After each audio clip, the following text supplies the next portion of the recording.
Well, there's so much talk about new technologies, especially in EV as well. I know you have been very keen player in pushing on that front line. So tell me more about where are you here today and what does it mean for future trends? Yeah, I mean, first of all, I think when you look at the China market in terms of digitalization and electrification, China is already the #1 market worldwide. Yeah? So not only in terms of sales volume, but also in terms of innovation and technology. And this is really impressive.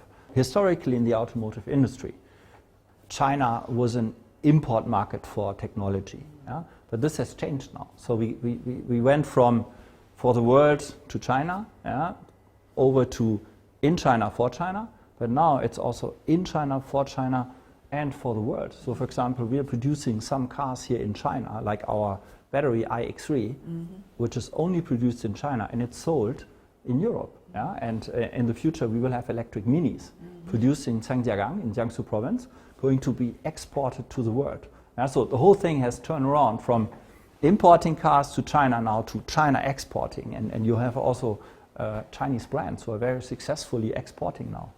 So how do you see that kind of logic has been implemented so far from your perspective? I mean, BMW Group is always a big supporter of open markets. Yeah? And I think open marketplaces are creating benefits and wealth for all involved. Yeah? So we always focus on what is connecting countries rather than what is separating countries. Yeah. And therefore I think the Import Expo is a very strong signal of China welcoming industries and welcoming import goods.